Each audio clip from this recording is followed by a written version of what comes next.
For quick access, you can add your favorite program as desktop shortcut. Let's see how to do it on Windows 10. Click on search box or search icon present on the taskbar.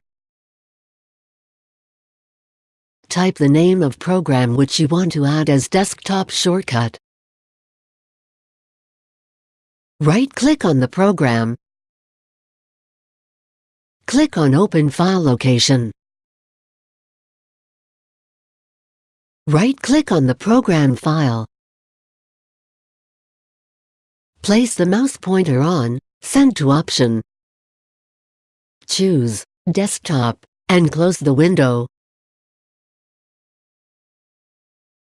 Now, the program shortcut is added to desktop. To check out more tech videos, click here. To subscribe GuruAid channel, click here. For instant tech support, call GuruAid toll-free numbers